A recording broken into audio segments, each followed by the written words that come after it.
नमस्कार मित्रमैत्रिणींनो.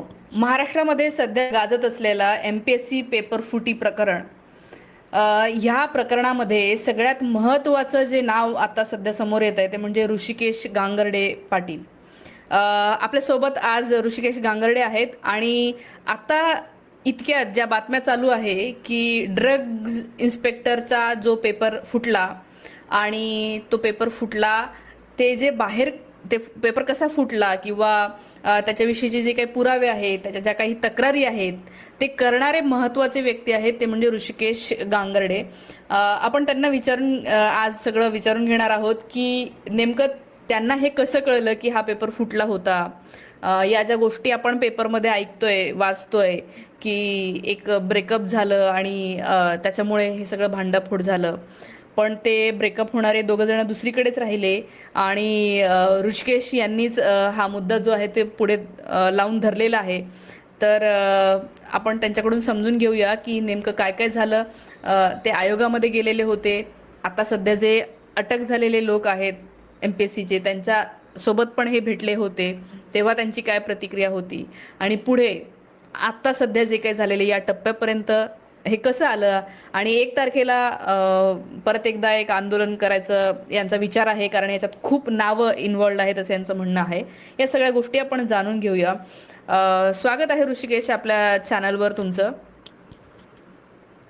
Thank you ma'am. मला सांगा की हे जे काही पेपर फुटीचं तुम्हाला सगळ्यात पहिल्यांदा कसं कळलं आणि पुढे ते कसं, म्हणजे त्याचं प्रोसेस तुम्ही काय केली, कधी कळलं? तर झालं काय, आता पेपर तर 22 मार्चला झाला. 2 दिवस ते पोलिसांनी डिक्लेअर केलं कसं काय झालं. पण 12 जूनला आहे ना, MPSC आयोगाने एक category wise cut off list लावली होती, ज्यामध्ये 506 मुलांचे इंटरव्ह्यूसाठी, थोडक्यात ते इंटरव्ह्यूसाठी पात्र होते. आणि मग त्यांनी रोल नंबर आणि नाव होते लिस्टमध्ये, त्यांचे मार्क्स नव्हते दिलेले. आणि मग त्यांचे इंटरव्ह्यू झाले. 22 जुलैला एक प्रोव्हिजनल मेरिट लिस्ट लागली, तात्पुरती यादी असते ती. त्या 506 पैकी 488 जणांची लिस्ट लागली. तर त्यांचे मग त्यामध्ये मार्क्स दिले, त्या आणि मग इंटरव्ह्यूचे मार्क्स पण दिले, रिटर्नचे पण दिले, लेखीचे. तर ते मार्क्स जे पाहिले ना, खूप हाय होते. म्हणजे MPSCच्या याच्या अगोदर जे सगळ्या परीक्षांची कट ऑफ असताना त्याचे एक राज्यसेवा, म्हणजे सगळे आपण धरलं की MPSCची लेवल कशी असते, 50% क्वेश्चन अटेम्प्ट केले आणि बरोबर, म्हणजे क्वेश्चन बरोबर आले की सिलेक्शन असतंय. इथं डायरेक्ट 80% क्वेश्चन त्यांचे बरोबरच होते, ते पण निगेटिव्ह सिस्टीम मध्ये असताना. असं शक्यच नाही. बापरे. 80% पेक्षा पण जास्त क्वेश्चन बरोबर त्यांचे. आणि मग मी सहज मी व्हिडिओ बनवला त्या 12 जूनच्या cut off list category wise, की या मुलांना कोणत्या बेसिसवर सिलेक्ट केलं, कशासाठी, इंटरव्ह्यूसाठी कसे पात्र ठरवले, आणि जर ठरवायचे होते तर त्यांचे मार्क्स तेव्हा का नाही दिले, आता दिले. मग हे एवढे मार्क्स तेव्हाच उद्रेक झाला असता म्हणून त्यांनी लपवले का? ओके. आणि हा, तर मग ते पाहून गौरव पाटील त्याने माझ्याशी कॉन्टॅक्ट केला आणि त्याने सांगितलं की हा पेपरच फुटला होता आणि काही विद्यार्थ्यांना 100 पैकी 90 क्वेश्चन मिळाले. तर सुरुवातीला हे त्याला गेस्ट पेपर म्हणायचे, पण आता पोलीस इन्व्हेस्टिगेशन मध्ये प्रूफ झालं की तो मास्टर पेपर होता. म्हणजे जे सर्व पेपर सेटर देतात ना, मग त्याच्यातूनच हे होणार असे. मग बरोबर आहे. म्हणून आमचं म्हणणं काय होतं, 100 पैकी 90 क्वेश्चन तर आलेच आले, प्लस त्यांचे ऑप्शन पण सेम होते. मग FDAच्या मेलवर मेल केला होता 23 तारखेला. गौरव पाटीलने 21 तारखेलाच केला होता. म्हणजे तक्रार 21 तारखेला गेली तरी 22 तारखेला MPSC आयोगाने काय केलं, लिस्ट लावली, जे त्या तक्रारीची चौकशी करायला पाहिजे होती. आणि दुसरी गोष्ट, मग आम्ही FDA मधून आम्हाला बोलावलं गेलं की तुमची 24 तारखेला या प्रत्यक्ष आणि पुरावे सादर करा. पण MPSC मधून तसं काही बोलावलंच नाही. तरी मग आम्ही FDA मध्ये जे दिलं, त्यांनी आम्हाला जबाब पोच दिली, तर ते आम्ही पुन्हा तिथं घेऊन MPSCच्या इथं पण दिले. आणि जे सुरुवातीचे 4-5 दिवस आहे ना, मग नंतर म्हणजे तक्रार आली नाही सांगायचे. तर त्याचं कारण असं, जे आज अप्पर सचिव अभिजित लेंडवे म्हणून त्यांना अटक केली ना, त्यांच्याकडेच ते सगळा सेट दिला होता. आणि त्यांनी त्या टाइमला आता आता एखादं कसं माझी चोरी पकडली ना, माझं असं घाम आहे गुम किंवा म्हणजे असं चेहऱ्याचं एक्सप्रेशन बदलतं ना, तसं त्यांचं काहीच नव्हतं. एकदम नॉर्मल. आम्हाला तर वाटलं आता हे व्यक्ती असा न्याय देणार आहे ना आम्हाला. त्यांनी एवढं सांगितलं, "अरे हे प्रूफ आहे तर हे पेपर 100% फुटलाय. तुम्हाला न्याय मिळेल" वगैरे. ते तेव्हा त्यांनी आश्वस्त केलं होतं. पण असं बोलले पोच म्हणजे तुम्ही भेटल्यावर ते? हां, म्हणजे बा खाजगीत त्यांनी कबूल केलं होतं, काय कबूल केलं होतं? की हे क्वेश्चन तर सेम आलेत आणि यामध्ये ते 2 दिवस अगोदर मिळाल्याचे पुरावे ओरिजिनल येतं आणि पेपर तर फुटलाय मान्य होतंय. मग आम्हाला काय वाटलं आणि पोच नव्हती दिली पण म्हणलं यांच्याकडे आता आपण प्रूफ देऊन आलो तेव्हा आपल्या चौकशी करतील साधी भोळी-भाबडी आपली आशा. आणि घरी आलोत. दुसऱ्या दिवशी कळालं, की एम-पी-एस-सी आयोगातूनच काय केलं, ते जे आम्ही सेट दिला होता ना पूर्ण क्वेशन्सचा, त्यानंतर प्रूफ्सचा आणि एफ-डी-एमधून जबाबाच्या प्रती होत्या ना, त्या पण तिथं. तर ते सगळं आरोपींना फोनवर पाठवलं आणि आमचे नंबर पण पाठवले होते. तर आम्हाला काय वाटलं आयोगातल्या एखाद्या कर्मचाऱ्याने केलं असेल. यांच्या हो, आता यांनी म्हणजे आता तर यांनी केलं असं थोडं-थोडं म्हणजे वाटतंय समजा. अगोदर वाटलं, की आयोगातल्या कर्मचाऱ्यांनी पाठवलं. मग आम्हाला तेव्हापासून होतं, की आयोगातलं कोणीतरी यात इन्व्हॉल्व नक्की आहे. ओके. म्हणजे तीच व्यक्ती जे आता अटक झालेली आहे ज्यांना लेंडवे है ना, अभिजित लेंडवे अप्पर सचिव असलेले. नाहीये ते लिंडवे मी कारण त्यांच्या मी का सांगतोय, त्यांच्या ज्या डेस्कवर त्यांचं नाव होतं ना, तर तिथं लिंडवे मी ते शब्द सुद्धा ध्यानात ठेवला होता, की का हे ओके. माणसाचं नाव ध्यानात ठेवायचं आणि सगळ्या ठीक आहे. मीडियामध्ये पेपरमध्ये लेंडवे आलंय. ओके. मुद्दामून पण आलेलं. बरं, ठीक आहे. तर ते नाव अभिजित लिंडवे आहे, जे अप्पर सचिव आहेत, ज्यांच्यासोबत तुम्ही हां. भेटले. त्यांना तुम्ही पुरावे दिले आणि दुसऱ्या दिवशी तुम्हाला कळलं, की ते पुरावे बाहेर म्हणजे ज्यांच्या विरोधात तुम्ही तक्रार करताय, बाहेर गेले होते असं तुमचं म्हणणं आहे. तर म्हणजे तुम्ही आरोपींकडेच त्यांच्या गेले होते. ओके. तर तेव्हा तुम्हाला वाटलं, की एम-पी-एस-सी मधलेच इन्व्हॉल्व्ड असणार म्हणजे बरोबर आहे, संपर्कात असतील ते. पुढे? पुढे काय झालं मग? मग त्या दिवशी गौरव पाटीलचा फोन आला संध्याकाळी. साधा आपला कॉल नॉर्मल, की बोले WhatsApp कॉल उचल. म्हणलं बोल ना याच्यावरती. तर नाही म्हणे WhatsApp कॉलवर बोलू. कारण WhatsApp कॉलवर रेकॉर्डिंग होत नाही. अशा साध्या कॉलवर रेकॉर्डिंग होते. आणि मग WhatsApp कॉलवर त्यांनी सांगितलं कॉन्फरन्सवर एक जण आणि म्हणे ती तक्रार मागे घ्यायची आपल्याला. तर मी त्याला सांगितलं नेमकं कशामुळं म्हणलं, तक्रार मागं 2 गोष्टीनेच म्हणलं. एक तर म्हणलं तुला पैशाची ऑफर आली किंवा दबाव आला. म्हणलं कारण काय आहे यातलं? नाही म्हणला पैशाची ऑफर नाही आली आणि दबाव काय नाही. पण म्हणला घ्यायचे आता ते जरा आम्हाला आमच्या म्हणजे घराच्या तिथंच राहतात. ते नंदुरबारचाच आहे ना तो पण आणि आरोपी नंदुरबारचा होता. मग म्हणे आणि तुला 10 लाख द्यायला तयार आहेत म्हणे. तू तक्रार मागं घे, बोलू नको काही. ओ 10 लाख द्यायला तयार होते. कोण लोक? आता गौरव पाटील सोबत ते कॉन्फरन्सला कोण होतं ते पोलीस शोधतीलच. ओके. म्हणजे तुम्हाला 10 लाख द्यायला तयार होते, मग पण तरी पण तुम्ही मागे नाही घेतली. नाही. मग तुम्हाला थोडं असं वाटलं नाही की मागे काय असा विचार आला की तुम्हाला असं वाटलं की नाही मी नाही घेणार मागे? नाही आम्ही म्हणजे मी स्वतः मी स्वतः अभ्यास तसा केलेला आहे. 10 वर्षानंतर ॲड आलेली आहे आणि नंतर म्हणलं मी जर आता 10 लाख घेतले, तर जवळ-जवळ हा कमीत कमी 40,000 विद्यार्थ्यांना अन्याय. मी ज्या अगोदर व्हिडिओ बनवला होता, तो त्या 40,000 विद्यार्थ्यांचा विचार करूनच बनवलेला होता ना, की यांना इंटरव्ह्यूला कसंही घेतलं, त्यांचे मार्क्स न देता. मग त्याच 40,000 जणांचा आणि माझा स्वतःचा सगळा विचार आणि मानावं लागेल तुम्हाला खरंच म्हणजे, कारण आज पाहिलं तर ती मोठी रक्कम आहे आणि सर्वसाधारण व्यक्ती म्हणजे कोणीही भुलले जाते. पण मला असं वाटतं की खरंच आज हा घोटाळा जो उघड झालेला आहे तो तुम्ही होतात आणि तुम्ही टिकून राहिला म्हणून मला असं वाटतं की हे ओपन झालेलं आहे. पुढे काय झालं मग नंतर समजा तुम्ही ते ऑफर नाकारली, 10 लाख रुपये घेतले नाही. मग मला वाटतं ते गौरवनी मागे घेतली है ना तक्रार. हा मग गौरवने नाही नाही तर बस त्याच्या नंतर माझी बायको आहे ना ती म्हणायची तुम्ही यात नका मध्ये पडू की तुम्हाला मध्ये काय तुमच्या पाठीमागे एक बायको आहे, लहान मुलगा आणि त्यात मुलगा आहे, आमची जबाबदारी आहे तुमच्यावर, तुम्ही कशाला. तर तिला म्हणलं की हे पुरावे माझ्याकडे आले तर आज जर मी शांत बसलो तर मी आयुष्यभर स्वतःला माफ नाही करणार. आणि मग तिला तिला म्हणलं दुसऱ्यांचं जाऊ दे, मी तुझ्या डोळ्यासमोर किती अभ्यास केलाय, रात्रीचं जागलोय, रात्री 12-12:30 पर्यंत मेडिकलवर काम करून घरी जाऊन अभ्यास केलेला आहे. म्हणलं हे तुला माहिती, बाकीच्या जनतेला मी सांगितलं तरी त्यांना पटणार नाही. मग ती तशी कन्व्हिन्स झाली. तर त्या टाइमला माझं बाळ आजारी होतं तरी मी इकडं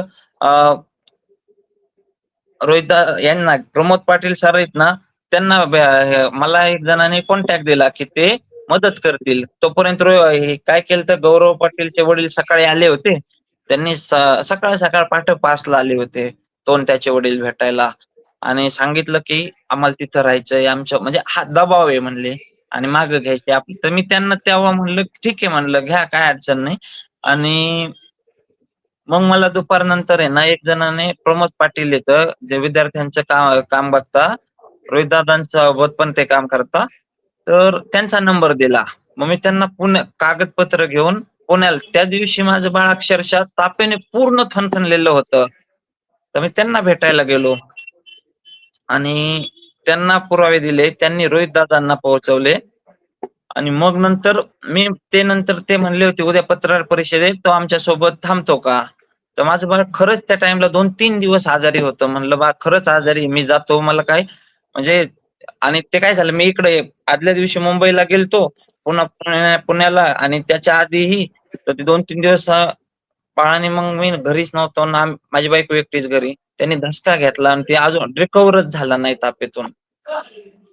मग मी त्या पहिल्या पत्रकार परिषदेला नव्हतो.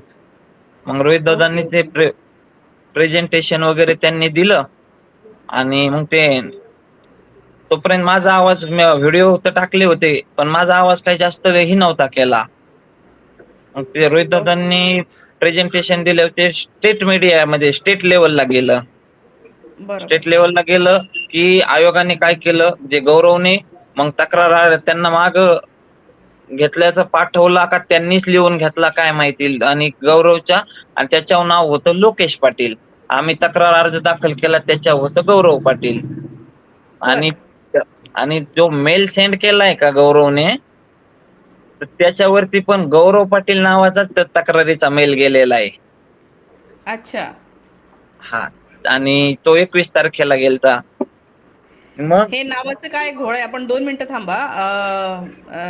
आपल्या सोबत तुम्हाला इथे स्क्रीनवर मित्रमैत्रिणींनो प्रमोद पाटील जोडलेले आहे. प्रमोद पाटील, तुमचं स्वागत नमस्कार. आहे आपल्या चॅनलवर. हो. आता जे ऋषिकेश यांनी ज्यांचा उल्लेख केला, प्रमोद पाटील जे आमदार रोहित पवार यांच्यासोबत काम करतात, आणि ऋषिकेश यांनी प्रमोद पाटील यांना संपर्क केला आणि मग नंतर ज्या आहेत त्या गोष्टी पुढे गेल्या. आज आपण त्यांच्याकडून पण विचारून घेणार आहोत की नंतर रोहित पवारांनी पण हा मुद्दा कसा पुढे नेला. कारण आपल्याला माहितीये की जेव्हा म्हणजे ऋषिकेश गांगुर्डे प्रयत्न करतच होते, पण एक आमदार जेव्हा बोलतो किंवा प्रेस कॉन्फरन्स घेतो तेव्हा तो एक आवाज दूरपर्यंत जातो आणि त्याच्यातनं जे आहे ते सगळ्या मीडियामध्ये यायला लागलं आणि कुठेतरी सगळे जागे बरोबर. झाले आणि हा दिवस आलाय. तर आपण त्यांच्यापर्यंत येऊयाच, पण आपण परत एकदा ऋषिकेश यांच्याकडेच येऊ की ते जे म्हणाले की नाव पहिल्यांदा गौरव होतं, नंतर लोकेश तुम्हाला त्याच्यावर दिसलं.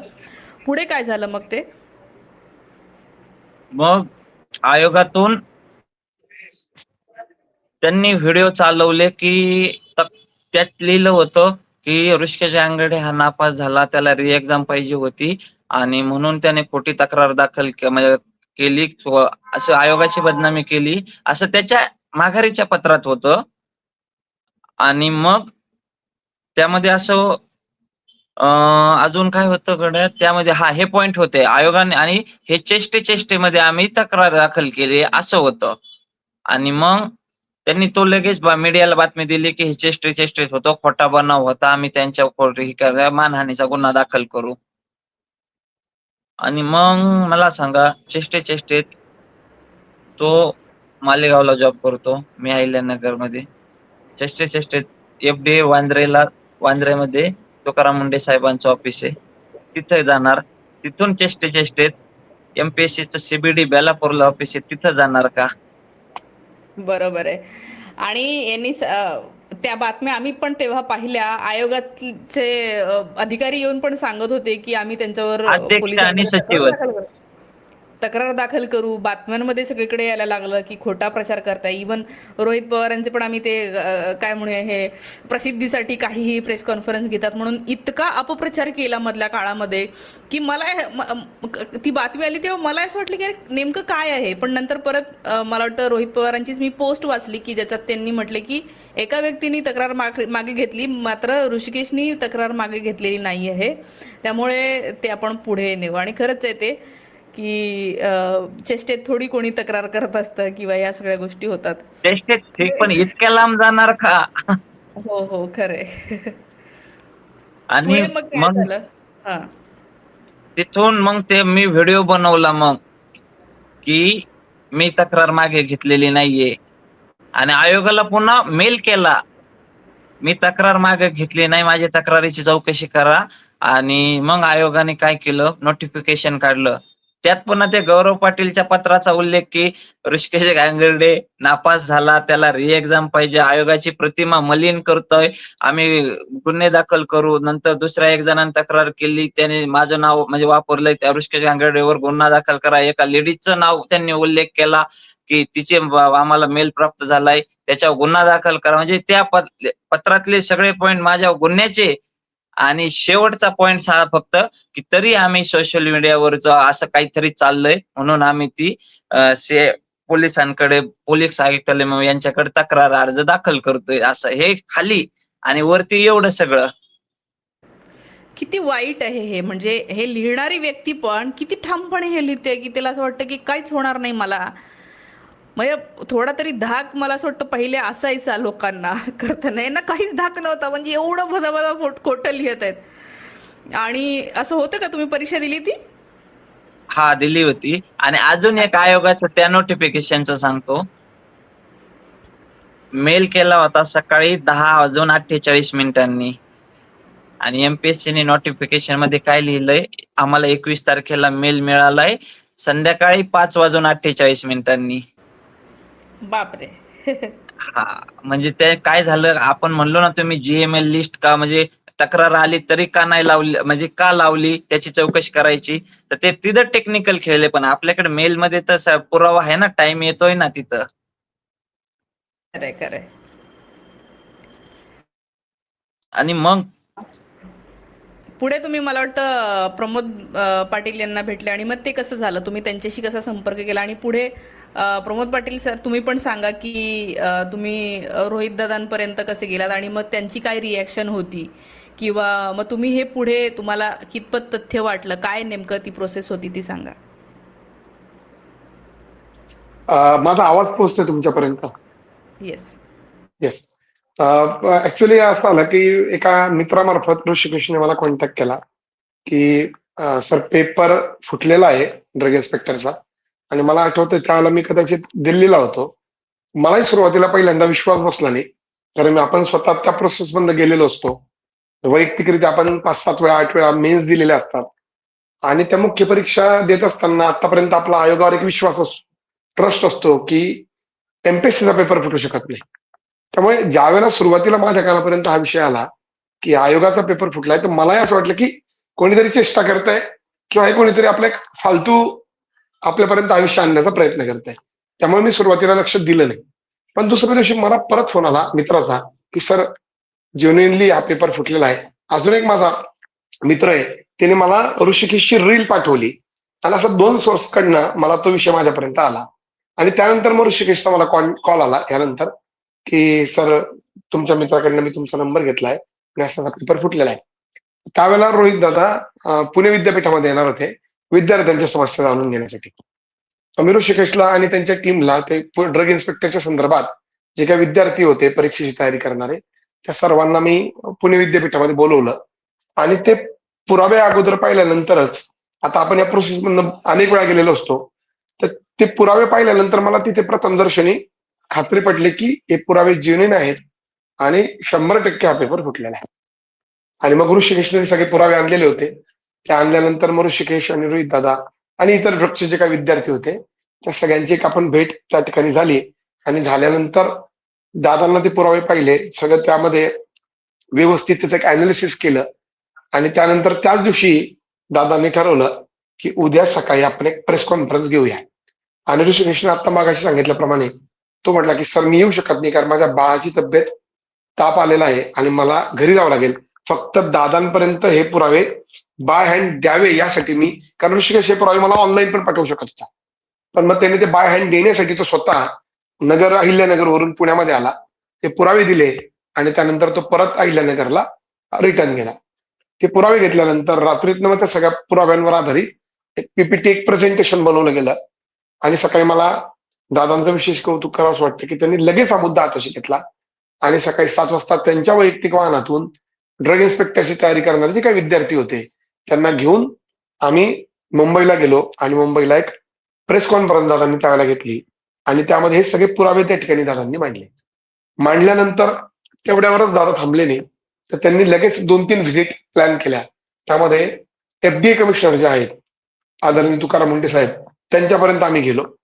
त्यांच्यापर्यंत जाण्याचा आम्हाला फायदा हा झाला की ते पुरावे जे FDA कडे आलेले होते, तर तिथे गेल्यानंतर आम्हाला एक गोष्ट कळाली की ते पुरावे FDA ऑफिसकडनं आयोगाला ऑलरेडी सबमिट करण्यात आलेले आहेत असं त्यांनी आपल्याला सांगितलं. आणि त्यांच्याबरोबर बराच एक अर्धा ते पाऊण तास चर्चा झाली. काही पॉझिटिव्ह इनपुट्स आम्हाला त्यामधून समजले आणि कॉन्फिडन्स आमचाही बिल्ड झाला की आता आपण जे चाललेलो आहे ते आपण योग्य दिशेने चाललेलो आहे, योग्य वेने चाललेलो आहे. त्यानंतर आम्ही ज्या वेळेला आयोगाकडे जाणार होतो त्याच्या आतच म्हणजे सकाळी प्रेस कॉन्फरन्स झाली होती 10-11 वाजता. त्यानंतर आम्ही तुकाराम मुंडे साहेबांकडे गेलो होतो साधारणतः 1:30-2 वाजता. आणि त्यानंतर आम्हाला जायचं होतं MPSC ऑफिसला बेलापूरला. आणि ज्यावेळेला तुकाराम मुंडे साहेबांकडनं आम्ही बाहेर येत होतो त्याच वेळेला कळालं की हे जे 2 तक्रारदार आहेत, ऋषिकेश आणि गौरव, तर त्यापैकी गौरव हा जो आहे, कारण गौरवला मी पर्सनली कधी भेटलेलो नव्हतो, त्याचं फक्त मी ऋषिकेशकडनंच नाव ऐकलेलं होतं. तर गौरवने माघार घेतली आहे किंवा गौरव माघार घेतोय आणि त्याने एक पत्र त्यावेळेला माघारीचं तसं त्याने पब्लिश केलेलं होतं. आता ते पत्र ज्या पेपरवर त्याने ते माघारीचं पब्लिश केलेलं होतं, सर्वप्रथम ते हँड रिटन पत्र होतं. त्यामध्ये अतिशय खराब पेपरवर ते पत्र त्याने लिहिलेलं होतं. त्याचं अक्षर खूप घाण होतं. 50 ठिकाणी त्या ठिकाणी खाडाखोड त्याने ती केलेली होती. आणि तसं ते माघारीचं पत्र जे होतं ते आलेलं होतं. आता ते माघारीचं पत्र आल्यानंतर आमचंही थोडं टेन्शन वाढलं की अरे एका तक्रारदाराने माघार घेतली आहे, आता दुसरा तक्रारदार काय करतो. मग मी ऋषिकेशला मी कॉल केला, कारण गौरवचा माझ्याकडे कॉन्टॅक्ट नव्हता. मी ऋषिकेशला कॉन्टॅक्ट केला की अरे त्याने तर माघार घेतली आहे, तू ठाम आहेस ना. तो म्हटला सर काही झालं चालेल पण मी ठाम आहे. मला किती मोठी ऑफर आली, किती दबाव आला माझ्यावर ऑलरेडी, त्यांनी सांगितलं पण की माझ्यावर ऑलरेडी दबाव आणण्याचा प्रयत्न होतोय. रात्री तिचे वडील येऊन गेले, भेटले आणि त्यांनी दबाव टाकण्याचा प्रयत्न केला, पण मी माघार घेणार नाही, मी तुमच्याबरोबर ठाम आहे. आणि मग मी तिथून आयोगाच्या ऑफिसमध्ये पोहोचलो. आयोगाच्या ऑफिसमध्ये गेल्यानंतर याच्यापूर्वी मी आयोगाच्या ऑफिसमध्ये गेलेलो आहे, पण त्यावेळेला जे आयोगातले अधिकारी जे होते, वरिष्ठ अधिकारी, ते ज्या पद्धतीने प्रेशरमध्ये आलेले होते ते मी पहिल्यांदा पाहिलं. आम्ही आयोगाच्या ऑफिसमध्ये गेल्यानंतर ते जे काही गौरवने माघारीचं एक पत्र जे काही जारी केलेलं होतं की मी तक्रार माघार घेतोय, ओरिजिनल अर्जदार मी आहे आणि मी आता माघार घेतोय, त्या पत्रावर आधारित आयोगाने एक प्रसिद्धी पत्रक जारी केलेलं होतं. आणि ते प्रसिद्धी पत्रक तोपर्यंत आमच्यापर्यंत पोहोचलेलं नव्हतं, कारण ज्यावेळेला आपण आयोगामध्ये एंट्री करतो त्यावेळेला आपले सगळ्यांचे मोबाईल जप्त केले जातात. मग मोबाईल जप्त झाल्यामुळे आयोगाने असं कुठलं प्रसिद्धी पत्रक जारी केलेलं आहे हे आम्हाला कळालं नाही. फक्त दादांपर्यंत त्यांचा मोबाईल होता, बाकी जे काही विद्यार्थी होते ड्रग इन्स्पेक्टरचे आणि इव्हन मी सुद्धा, आमचे सगळ्यांचे मोबाईल खाली आम्हाला जमा करायला सांगितलेले होते. त्यामुळे आम्हाला त्याची कल्पना आली नाही की आयोगाने सगळे प्रसिद्धीपत्रक जारी केलेलं आहे. वर गेल्यानंतर जेव्हा आयोगाचे सचिव होते, सहसचिव होते, त्यांच्याबरोबर एक चर्चा झाली की अर्ज आम्ही तक्रार केलेली आहे आणि असा असा पेपर फुटलेला आहे, हे पुरावे आहेत, व्हॉट्सअपचे चार्ट्स आहेत. तर त्यावेळेला आयोगाच्या सचिवांचं म्हणणं असं होतं की आयोगाच्या पेपर फुटू शकत नाही, पारदर्शक असतो आणि हे शक्य नाहीये, हे कोणीतरी एक मॅनिप्युलेशन करण्याचा प्रकार केलेला आहे. आणि आम्ही त्यांच्याबरोबर त्यावेळेला तिथे आर्ग्युमेंट्स करत होतो की व्हॉट्सअपचे चॅट्स आहेत, हे कसे तुम्ही मॅनिप्युलेट करू शकतात. आणि हा पेपर आहे, तो पेपर जी झेरॉक्स होती, ज्यामध्ये 100 प्रश्न होते, ज्या 100 पैकी 90 प्रश्न ऍज इट इज, प्रश्न सुद्धा बदललेले नाहीये, पर्याय सुद्धा बदललेले नाहीये, असे 90 प्रश्न ऍज इट इज पडलेले होते. Not a single sentence, not a single word, असा तो पेपर घेऊन तिथे आम्ही गेलेलो होतो. ते सगळे पुरावे दिले आणि ते पाहिल्यानंतर आयोगाचे सचिव सुद्धा थोडे एक आपण म्हणूया की दबावात होते, पण ते ऍक्सेप्ट करत नव्हते. पण त्यांचं म्हणणं होतं की हे शक्य नाही आहे, हे पॉसिबल नाहीये. आणि त्याच वेळेला त्यांनी आपल्याला असं सांगितलं की जो तक्रारदार आहे त्या तक्रारदाराने माघार घेतलेली आहे. आम्ही त्यांना बोललो की हो, ते पत्र पण आम्ही पाहिलेलं आहे, ते आमच्याकडे आहे पण, आणि ते दादांच्या व्हॉट्सअपला पण होतं. तर आता तक्रारदाराने अर्ज माघारी घेतलेला आहे आणि त्याने हे निश्चित केलेलं आहे आणि आयोगाने एक प्रसिद्धीपत्रक जारी केलेलं. तर तोपर्यंत आमच्यापर्यंत हा विषय नव्हता. मग आम्ही त्यांना बोललो की ते प्रसिद्धीपत्रक दाखवा काय आहे. तर त्या प्रसिद्धीपत्रकामध्ये लाजिरवाणी बाबी होती की महाराष्ट्र राज्य लोकसेवा आयोगाने एका खराब पेपरवरून, ज्यामध्ये 50 खाडाखोड आहेत, हाताने लिहिलेले पेपर आहे, त्याच्यावरून एक प्रसिद्धीपत्रक जारी केलेलं होतं. आणि त्या प्रसिद्धीपत्रकामध्ये चेष्टेने हे आम्ही केलं होतं, हा जो शब्दप्रयोग होता तो त्या प्रसिद्धीपत्रकामध्ये पण ऍज इट इज घेण्यात आलेला होता. हो, आणि बरोबर आहे. सगळं म्हणजे त्यात मला ते इतकं हास्यास्पद वाटत होतं की असं असं कुठे लिहितात आणि लगेच एकाने हे केलं की लगेच त्यांनी इतक्या लवकर क्विकली ते प्रसिद्धीपत्रक जारी केला. बोल. आणि ते प्रसिद्धीपत्रक पाहिल्यानंतर मग तिथे दादांचा किंवा आमचाही संतापानावर झाला सगळ्यांचा की असं तुम्ही करूच कसं काय शकता. एखादी तटस्थ व्यक्ती, एखादी तक्रारदार अशा पद्धतीने तक्रार त्याची मागे घेतोय आणि तुम्ही त्यावरून प्रसिद्धीपत्रक तयार करताय. आणि ऑलरेडी तुमच्याकडे 2 वेळेला तक्रार येऊन गेलेली आहे. मग एवढ्या मागच्या 2-4 दिवसामध्ये तुम्ही अजिबात त्यावर ऍक्शन घेत नाहीये. आणि एखादी तक्रारदार 10 मिनिटापूर्वी एखादी तक्रार मागे घेण्याचा अर्ज करतोय आणि तुम्ही 10 मिनिटामध्ये प्रसिद्धीपत्रक जारी करताय, म्हणजे वाईट आणि लाजिरवाणी गोष्ट आहे. आणि मग त्यावेळेला मात्र आयोगाचे सचिव, आयोगाचे काही इकडचे काय अधिकारी होते, त्यांनी पाहिलं आणि रोहित दादांनी तिथे ठाम भूमिका घेतली. त्यांचं त्याबद्दल कौतुक, की तक्रारदार जरी मागे गेलेला असला तरी जो दुसरा तक्रारदार आहे तो आमच्या सोबत आहे. आणि आता ह्या तक्रार किंवा आता हे जे पुरावे आहेत हे पब्लिक डोमेन मध्ये आलेले आहेत. आणि मी लोकप्रतिनिधी म्हणून तुमच्या समोर आता मी तक्रार करतोय. आणि रोहित दादांनी एक स्वतःच्या तक्रारीचं पत्र आणि ते पुराव्याचा गठ्ठा त्यांच्या समोर त्यांनी सबमिट केला. आता कोण तक्रारदार माघार घेतोय हा आमच्यासाठी महत्वाचा विषय राहिलेला नाही. आता हा पब्लिक डोमेन मधला विषय. पण ऋषिकेशचं कौतुक करावंच वाटतं. त्याला पैशाचा आमिष येऊन सुद्धा, त्याला प्रेशर येऊन सुद्धा त्याने माघार घेतली नाही. तो विद्यार्थ्यांसोबत कायम राहिला, त्याच्या तत्वाला, त्याच्या निष्ठेला कायम राहिला, ही महत्वाची बाब आहे. तिथून आम्ही खाली आलो आयोगातून आणि त्याच दिवशी संध्याकाळी आयोगाने त्या संदर्भातली तक्रार ही मुंबई क्राईम ब्रांचकडे केलेली होती. म्हणजे आपण जे काही सगळा मुवमेंट करत होतो, जे काय अर्ज करत होतो, त्याला आता पॉझिटिव्ह आउटकम यायला सुरुवात झालेली होती. संध्याकाळी आम्ही सदानंद दाते, जे महाराष्ट्राचे इन्स्पेक्टर जनरल आहेत, त्यांना भेटलो, त्यांना पुरावे सादर केले की तुम्ही आयोगाला किंवा तुमच्यापर्यंत आता हे आयोगाने ऑलरेडी सांगितलं होतं, आम्हाला कमिटमेंट आयोगाने त्या ठिकाणी दिलेलं होतं की आम्ही संध्याकाळपर्यंत ऍक्शन घेतो आणि पोलिसांकडे ही तक्रार आम्ही सोपवतो आणि त्याची चौकशी सुरू होईल. सदानंद दातेंनी पण सांगितलं की मी पोलिसांना या संदर्भात ज्या कोणत्या एजन्सीकडे जाणार तक्रार त्यांना मी निर्देश देईल की निष्पक्षपातीपणे आणि जलद गतीने याची तपास करण्यात यावा. आता सगळं झाल्यानंतर मला आठवतंय की मध्ये 2-4 दिवस गेले. त्यानंतर आम्ही क्राईम ब्रांच मुंबईला भायखळ्याला ऑफिसला गेलो. कारण हा जो तपास होता हा मुंबई क्राईम ब्रांचकडे होता. आणि तिथले जे तपास अधिकारी होते आयोग मंगेश देसाई साहेब, त्यांना आम्ही भेटलो. त्यावेळेला ऋषिकेश आमच्या सोबत होता आणि आम्ही सगळेजण जाऊन त्यांना भेटलो. भेटल्यानंतर तपास कुठपर्यंत आलेला आहे ते आम्ही जाणून घेतलं. म्हणजे एक 4-5 दिवसाचा वेळ गेलेला होता आणि ते जाणून घेतलं तपास कुठपर्यंत आलेला आहे आणि नेमकं कोणत्या पद्धतीने तुम्ही तपास करणार आहात. म्हणजे फॉर एक्झाम्पल हा टेक्निकल पद्धतीचा तपास होता, कारण व्हॉट्सअपचे चॅट्स होते आणि व्हॉट्सअपच्या चॅट्समध्ये काय नेमकं तुम्ही तपास कसं करणार, आरोपी जे होते. आता यामध्ये इंटरेस्टिंग भाग म्हणजे काय, ज्या वेळेला आम्ही तुकाराम मुंडे साहेब, आयोग आणि सदानंद ते असा सगळा प्रवास करत होतो, तक्रारी देत होतो, त्यावेळेला गौरव पाटीलने माघार घेतलेली होती. आणि त्याच वेळेला तो प्रवीण पाटील, जो क्लासचा चालक संचालक नंदुरबार मधील, त्याने मीडिया समोर येऊन असं जाहीररीत्या सांगितलेलं होतं की मी यामध्ये दोषी नाही आहे आणि रोहित दादांचं कोणीतरी दिशाभूल करताय, मी कुठल्याही चौकशीला तयार आहे, असं तो छाती ठोकपणे त्या ठिकाणी सांगत होता. पण दुसऱ्याच दिवशी तो फरार झाला आणि दुसऱ्याच दिवशी ती जी मुलगी आहे ती फरार झालेली होती आणि तो जो गौरव उर्फ लोकेश पाटील आहे तोही फरार झालेला होता. हे सगळेजण गायब झालेले होते आता यामध्ये इंटरेस्टिंग भाग म्हणजे असा की आम्ही 4-5 दिवसानंतर ज्यावेळेला सीआयडीच्या ऑफिसला गेलो, मंगेशजी साहेबांना भेटलो, तर त्यांनी पण आम्हाला विश्वास दिला की मी या प्रकरणामध्ये निष्पक्षपातपणे चौकशी करेल. टेक्निकल स्वरूपाचा हा तपास आहे, त्यामुळे आम्हाला व्हॉट्सअपचे चॅट्स, एक IPRD डेटा असतो, तो जुळवणं गरजेचं आहे आणि त्यामुळे आम्ही चौकशी करतोय. काही लोकांचे म्हणजे जे या प्रकरणामध्ये जे आरोपी आहेत किंवा ज्यांच्यावर संशय आहे, त्यांचे आम्ही काही जणांचे जबाब घेतलेले आहेत आणि ते जबाब घेण्याची सध्या प्रोसेस सुरू आहे. आम्ही त्यांना विचारलं दादांनी की आम्ही आता शांतपणे आलेलो आहोत, आम्ही आता तुमच्यावर कोणताही दबाव टाकत नाही, आम्हाला जाणून घ्यायचं होतं की तुमचा तपास कसा चाललेला आहे, कशा पद्धतीने तुम्ही तपास करताय, पण पुढच्या वेळेला येताना मात्र मी असं शांत नसते. तुम्ही मला एक्झॅक्टली डेट सांगा की कोणत्या तारखेपर्यंत, कोणत्या डेट पर्यंत तुम्ही तक्रार दाखल करणार.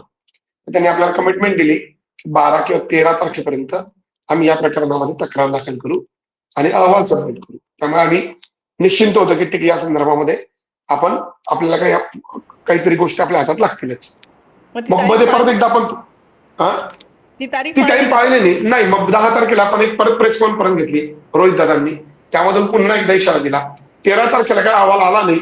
मुलांचे मला फोन यायला लागले की दादा या संदर्भामध्ये अजून आपल्याला 13ची कमिटमेंट दिलेली होती.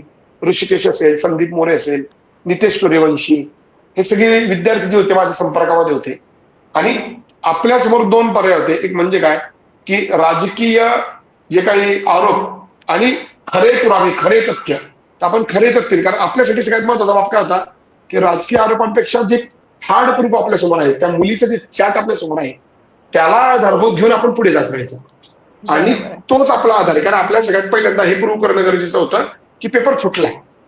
पेपर फुटला हे प्रूव्ह होणं गरजेचं. म्हणून आपण राजकीय आरोपापासून लांब राहिलेलो होतो आणि त्याच्यावर आपण आपलं पूर्णपणे कॉन्सन्ट्रेशन केलेलं होतं. 13ची 15 तारीख झाली, विद्यार्थ्यांचे फोन येत होते. मी त्यांना म्हटलं की अजून 2-3 दिवस जाऊ द्या आणि मग साधारणतः 18-19 तारखेच्या आसपास, मला डेट आठवत पण 19-20 तारीख असेल, आम्ही रोहित दादांसोबत पुन्हा एकदा मुंबईचे जे CP आहेत त्यांना भेटायला गेलो. आता मंगेशजी साहेब आले होते, त्यांना भेटून झालेलं होतं. आम्ही सिनियर जे ऑफिसर आहेत मुंबईचे CP देवेंद्र भारती साहेब, त्यांना भेटलो. त्यांना भेटल्यानंतर त्या ठिकाणी जवळपास अर्धा ते पाऊण तास चर्चा झाली व्यवस्थित पद्धतीने आणि ड्रग्सचे अनेक 4-5 विद्यार्थी त्या ठिकाणी होते. तर त्यावेळेला रोहित दादांनी त्यांना तेच विचारलं की तुम्ही आम्हाला 12-13 तारीख दिलेली होती, ती जे तुमच्याकडनं पाहिले गेलेली नाही, आज 19 तारीख आहे, जे 4-5 दिवस आम्ही मुद्दामून लेट आलेलो आहोत. आता तुमच्या समोर जवळपास एक 15-20 दिवस तुम्हाला तपासाला वेळ दिलेला होता, तो झालेला आहे, आता तुमचा अहवाल कधी येईल? त्याला देवेंद्र भारतीने सांगितलं आम्हाला 20 दिवसाचा वेळ द्या. दादांनी त्यांना नाकारलं की आम्हाला एवढे दिवस थांबणं शक्य नाहीये. शेवटी तडजोड झाली आणि 2 सप्टेंबर ही तारीख ठरली की 2 तारखेला तुमच्या समोर मी सगळा अहवाल सादर करेल आणि त्यानंतर 2 तारखेला अहवाल सादर येणार होता. 2 तारखेला अहवाल येणार होता असं ते ठरलं. 2 तारखेच्या आत, 2 तारखेला म्हणण्यापेक्षा 2 तारखेच्या सादर केला जाईल असं त्या ठिकाणी दादांनी मग शेवटी भूमिका घेतली की मी 2 तारखेपर्यंत वाट बघणार की 2 तारखेच्या अहवालात येतोय का. जर 2 तारखेपर्यंत अहवाल आला नाही तर मी 3 तारखेला या विद्यार्थ्यांसोबत पुण्यामध्ये रस्त्यावर उतरणार. त्यावेळेला मात्र मग हे कंट्रोलच्या बाहेर असेल, कारण MPSC आम्हाला ठाम खात्री आहे की पेपर फुटलेला आहे, कारण पुरावे आमच्या समोर तसे आहेत. देवेंद्र भारती साहेबांनी पण आपल्याला विश्वास दिला की मी कोणालाही सोडणार नाही, कारण विद्यार्थ्यांच्या मनामध्ये एक भीतीची किंवा नैराश्याची भावना ही होती की महाराष्ट्र लोकसेवा आयोगाचा पेपर फुटतोय, ही गंभीर बाब आहे. त्यामुळे आयोगाला वाचवण्याचा किंवा आयोगातील काही अधिकाऱ्यांना वाचवण्याचा यामध्ये प्रकार होऊ शकतो. म्हणून त्यांनी ती समस्या बोलून पण दाखवली. पण देवेंद्र भारती साहेबांनी विश्वास दिला की अजिबात आम्ही कोणाला सोडणार नाही, जे काय असेल ते सत्य आम्ही बाहेर आणू. आणि मला वाटतं की 2 दिवसापूर्वी आयोगाने, दादाने अल्टिमेटम दिलं, 2 तारखेपर्यंत नाही झालं तर मी रस्त्यावर उतरणार. त्यावेळेला मात्र हा प्रश्न तुमच्या हातात राहिलेला नसेल. आणि त्यानंतर राहुल गांधीजींनी पण ज्या वेळेला ते पुण्यात आले होते त्यावेळेला ड्रग्सचा प्रश्न त्यांच्यासमोर हा घेतला आणि त्यानंतर मला वाटतं परवा हा विषय जो आहे तो आयोगाने डिक्लेअर केला. आणि लाजिरवाणी बाब म्हणजे महाराष्ट्राच्या इतिहासातला काळा दिवस आहे स्पर्धा परीक्षा करणाऱ्या विद्यार्थ्यांसाठी. मॅडम तुम्ही पण कधी काही MPSC केलेलं आहे, मी कधी काही MPSC केलेलं आहे. आपल्या हातून अनेक विद्यार्थी घडलेले असतात, स्वतः आपण त्या प्रोसेस मधून गेलेलो असतो. आयोगावर आपला अंधा विश्वास असतो, ब्लाइंड एक रिस्पेक्ट असतो.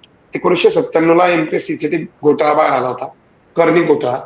त्यानंतर मात्र MPSCची एक प्रतिमा एक सगळी सुधारलेली होती आणि ती प्रतिमा आपल्या डोळ्यासमोर होती. त्यामुळे आपण 2012-13 पासून सगळेजण तयारी करत होतो आणि तो विश्वास सार्थ होताच. म्हणजे मी असं म्हणणार नाही की मागच्या 10 कधीच वर्षातले वाटत पेपर नव्हतं. फुटलेले, म्हणजे असं काही झालेलं सगळं नव्हतं. झालं तरी एमपीएससी बद्दल कधीच वाटत नव्हतं. असं वाटतं नाही नाही नाही, काही झालं तरी एमपीएससी आणि युपीएससी असे दोन आयोग आहे की जे काहीच होऊ शकत नाही त्याच्यामध्ये. काहीच होऊ शकत नाही. एक्झॅक्टली. आणि पहिल्यांदा असं झालं की आता म्हणजे फारच वाईट वाटतं बघ. खरंच होपलेस विद्यार्थ्यांना असं भविष्यात आपलं भविष्य कुठे अंधारात आहे किंवा पैसे देणाऱ्या लोकांच्याच हातात ते जाणार आहे असं सगळं सध्या वाटायला लागलेलं आहे. तरी आणि एकंदर मला असं वाटतं की हा ही लाजिरवाणी गोष्ट म्हणजे हा पेपर फुटला. पेपर फुटल्यानंतर ज्या म्हणजे परवा आयोगाने डिक्लेअर केलेलं आहे, तर आयोगाने जे प्रसिद्धीपत्रक जारी केलेलं आहे त्यामध्ये आमचा त्या प्रसिद्धीपत्रकावर पण आक्षेप आहे की तुम्ही अच्छा. एक्झाम म्हणजे पेपर फुटला हे मान्य केलं. हा काळा दिवस एमपीएससी करणाऱ्या विद्यार्थ्यांसाठी. त्यानंतर आणि तोपर्यंत जोपर्यंत आम्ही हे सगळे प्रश्न उठवत होतो त्याला रोहित दादांवर टीका होत होती, माझ्यावरही वैयक्तिकरित्या टीका होत होती की तुम्ही प्रसिद्धीसाठी हे करता. रोहित दादांना काही जणांनी की बाबा तुमच्यावर या संदर्भात एफ.आय.आर नोंदली जाईल आणि तुम्ही हे सगळं प्रसिद्धीसाठी करतात वगैरे असं सगळं चालू होतं. इव्हन स्पर्धा परीक्षा करणारे विद्यार्थी, कारण मी आता बऱ्याचदा सदाशिव पेठेत जाणं येणं माझं असतं त्या विद्यार्थ्यांमध्ये, तर त्यातले काही विद्यार्थी सुद्धा मला विचारतात की सर खरंच पेपर फुटलेला आहे का? आम्हाला वाटत नाही, आमचा आयोगावर विश्वास आहे. मी म्हणालो की माझाही आयोगावर विश्वास आहे, आजपर्यंत होता, पण माझ्यासमोर जे प्रूफ आहेत आणि जो तक्रारदार आहे जो ज्या पद्धतीने ठाम आहे, त्यामुळे आम्हाला गॅरंटी आहे की यामध्ये काहीतरी नक्कीच काळबोळ झालेलं आहे. आणि तो पेपर फुटला, आयोगाने डिक्लेअर केलं, पण त्यामध्ये जो 4 नंबरचा प्रसिद्धी पॉईंट आहे की एकाच विद्यार्थ्यापर्यंत पेपर गेलेला आहे, त्यामध्ये मात्र आम्हाला अजूनही डाऊट आहे. एकाच विद्यार्थ्यापर्यंत हा पेपर गेलेला नाही, हा अनेकांपर्यंत गेलेला पेपर, मला वाटतं त्याच्यावर अनेकांपर्यंत हा पेपर गेला, पण डाऊट आहे आणि त्यांचं म्हणणं आहे की खूप लोकांपर्यंत गेलेलं आहे. म्हणजे मगाशी पण 100% बोलणं गेलेला आहे. झालेलं होतं. तर आता मग त्याच्यासाठी ते कसं कळणार आहे की जास्त लोकांपर्यंत गेलेला आहे किंवा तो जो शब्द आहे तो कसा काढता येणार आहे?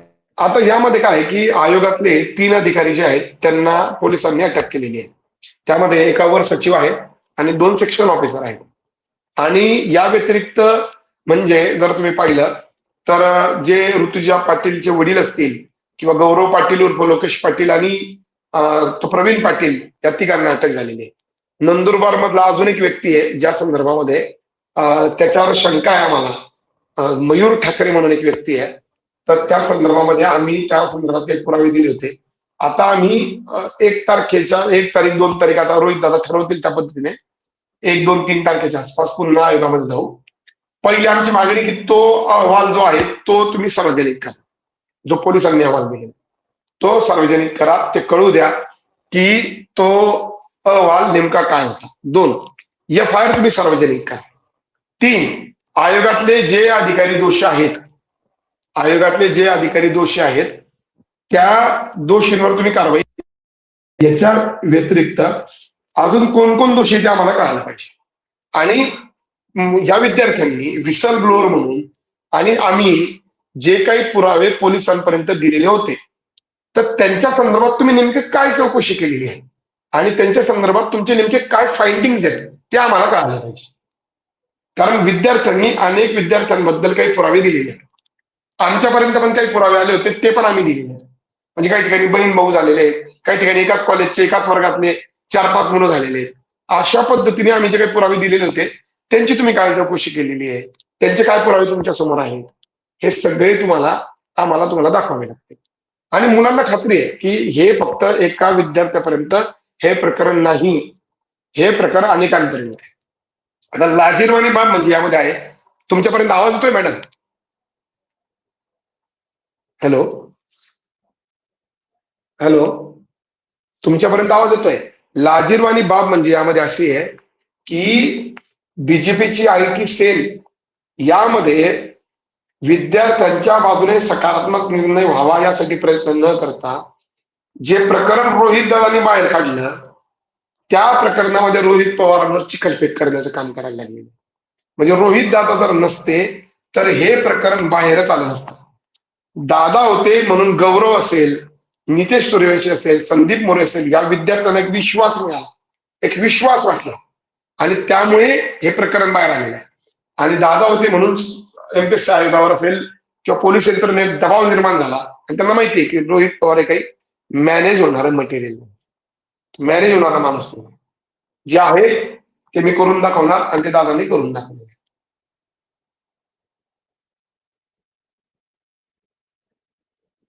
Hello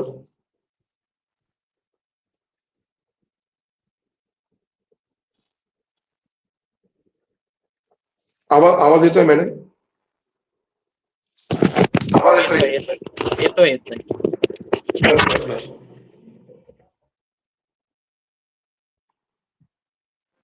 hello.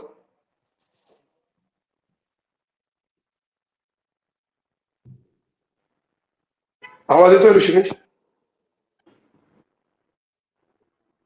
हो येतोय.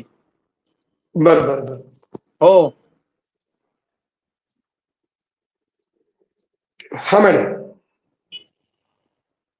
मला वाटतं मॅडम डिस्कनेक्ट झालेले. हो. बरं.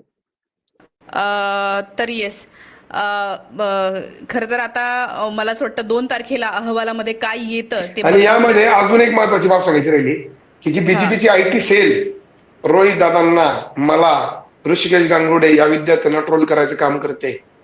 त्यांना हे कळालं पाहिजे की पेपर फुटलाय आणि पेपर फुटल्यानंतर ज्या विद्यार्थ्यांच्या माध्यमातून आणि रोहित दादांच्या पाठिंब्यातून हा पेपर फुटीचा प्रकार बाहेर आलेला आणि हजारो विद्यार्थ्यांचं भविष्य हे पुढे भविष्यामध्ये अंधारात जाणार होतं ते वाचलंय, तर त्यांचा तुम्ही सत्कार केला पाहिजे, त्यांचं तुम्ही कौतुक केलं पाहिजे. तर त्याच्याऐवजी ही जी ट्रोलर गँग आहे, ही 40 पैशाची भिकारी गँग, ही त्यांचं तिथे डिफेमेशन करण्याचं काम करते. खरंय पण ह्या खरंय असल्या म्हणजे भिकारी गँगला आम्ही घाबरणार नाही. आम्ही आमचं काम चालूच ठेवणार आहे आणि छातीत ठोकपणे आणि उधाळ माताने आम्ही ते काम चालू ठेवणार आहे, बिनधास्तपणे. त्यांनी आम्हाला किती ट्रोल केलं आणि काय केलं तर आम्ही घाबरणार नाही.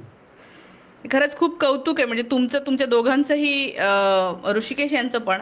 कारण आपल्याला माहिती आहे की आज जे सत्तेत बसलेले आहेत त्यांचं काम एकच आहे की जे सगळ्यात जास्त प्रामाणिक असतील त्यांना बदनाम करण्याचे प्रयत्न पहिल्यांदा होतात.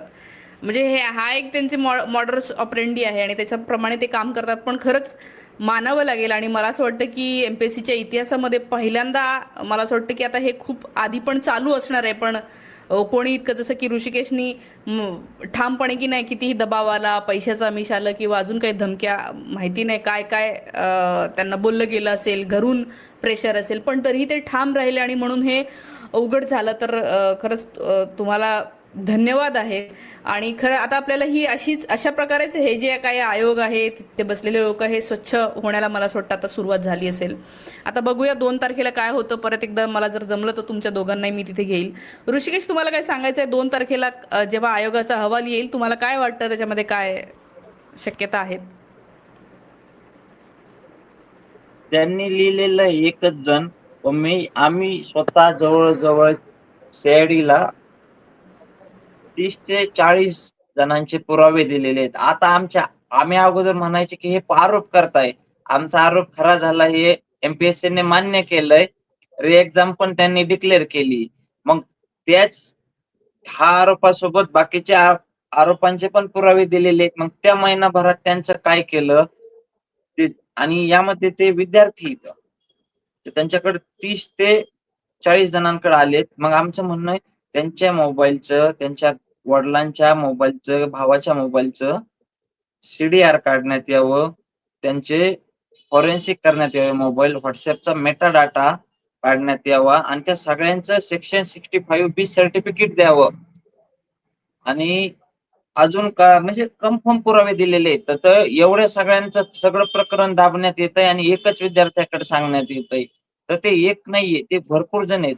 कारण री एक्झाम मध्ये काय होईल, ते एकाला शिक्षा दिल्यावर हे बाकीचे पुन्हा री एक्झाम मध्ये परीक्षा देतील, पुन्हा त्यांची सिस्टीम आतमध्ये आहेच, ते पुन्हा पेपर फोडतील आणि पुन्हा मग तेच चालत जाईल. मग आमची मागणी ओके आता, ओके. आणि काय मेन म्हणजे काय झालंय की हा पेपर फुटलाय ना, तो एमपीएससी आयोग, माझी जशी खोटी तक्रार म्हणत होते आणि एमपीएससी आयोगाची प्रतिमा मलिन होते,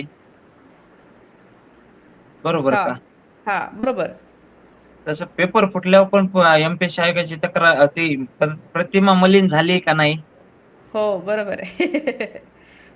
आता महत्वाचं आहे की एमपीएससी आयोगाची विश्वासार्हता, पारदर्शकपणा आणि प्रतिमा मलिन न होऊन द्यायची. मग आता त्याची नैतिक जबाबदारी कोणाची येणार? अध्यक्षांची, सचिवांची पण. स्टेटमेंट सचिवांची. दोघांनी दिलेले आहेत ना. हो, सचिवांनीच तर म्हटलंय ना, भ्रम फैलवतायत. मानहानी मानहानीचा गुन्हा दाखल करून. मग आता बरोबर. नैतिक जबाबदारी, त्यांचा त्या पदावर राहण्याचा अधिकारच नाही. त्यांनी अधिकारच राजीनामा नाहीये द्यावा. त्यांना. खरंय. द्यावा नाही, आता दिला पाहिजे त्यांनी. कारण द्यावा म्हणलं तर विनंती होते, किंवा बाबा हात जोडतो आम्ही आम्ही तेव्हा जोडायचोच हात, की चौकशी करा, आम्हाला न्याय द्या. पण आता तो पेपर फुटलाय आणि त्या टाईमला तुम्ही आमच्यावर गुन्हे दाखल करायचे, जे त्या टाईमला. आणि मेन म्हणजे पेपर फुटलोय, त्यांनी हे ऍक्सेप्ट नोटिफिकेशननी केलंय. त्यांनीच्या अध्यक्ष सचिवांनी कोणी पत्रकार म्हणजे असे त्या टाइमला जे स्टेटमेंट, व्हिडिओ स्टेटमेंट दिले होते ना, तर पेपर फुटल्याचे स्टेटमेंट नाही दिलेलं त्यांनी. का बरं? कशामुळं? काय? आमची तीच मागणी. आणि 1-2 तारखेला जेव्हा रोहितदादा जातील ना, मी त्यांच्या सोबत जाणार आहे. कारण त्या टाइमला त्यांनी जे आरोप केले होते ना, तर मी डिप्रेशनमध्ये गेलो होतो. रात्रभर मला झोप येत नव्हती. त्यानंतर जेवण जात नव्हतं. मग त्यांनी माझ्या अशा अंगावर शिंतोडे चिखलफेक केली होती थोडक्यात. का? त्या एका कागदाच्या भरोश्यावर. मग तुम्ही तो कागद खरा आहे, खोटा आहे त्याची शहानिशा करायची होती का नाही? आणि त्यांनी अजून एक सांगितलं होतं स्टेटमेंटमध्ये, की आम्ही दोघा तक्रारदारांना बोलवलं पुरावे घेऊन, पण ते आले नाहीत 27 तारखेला. तर मला त्यांच्याकडून काहीच संपर्क झालेला नाही, की पुरावे घेऊन या म्हणून. आणि ऑलरेडी आम्ही जे 24 तारखेला पुरावे देऊन आलो होतो. आणि ठीक आहे, ज्याच्याकडे दिले ते तोच अधिकारी आज अभिजित लेंडवे म्हणून त्यांनाच अटक झाली. आणि अजून माझ्याकडे एक पुरावा असा आहे, आता मी कोणाला नाही सांगितलं, तुम्हाला सांगतो. त्या अभिजित लेंडवेंसोबत जे 2 अधिकारी अटक झालेत ना, तर त्यांचे एकदम जवळचे सहकारी आणि त्यांच्या घरातलं कोणीतरी ह्या सिलेक्शन प्रोसेसमध्ये टॉपर लिस्टमध्ये होते. पण आता ती फायनल लिस्ट नाही आली आणि एक्झाम कॅन्सल झाली. पण त्यांचे धागेदोरे तर तिथपर्यंत आहेत. आणि याच्या सकट तुम्हाला जे म्हणतो मी 30-40 जणांचे, तर हे पण त्याच्यात आहे. तर ते त्यांनी जर नाही 2 तारखेपर्यंत राजीनामा दिला, तर सोशल मीडियावरती हे सगळे पुरावे देऊन टाकणार. मग एकदा पब्लिक डोमेनमध्ये पुन्हा आले, की पुन्हा रोहितदादा त्यांच्या नावानेच तक्रार द्यायला मोकळे.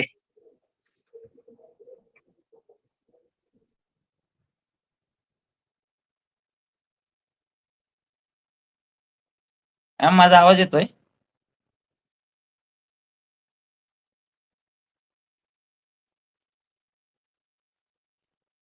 प्रमोद सर?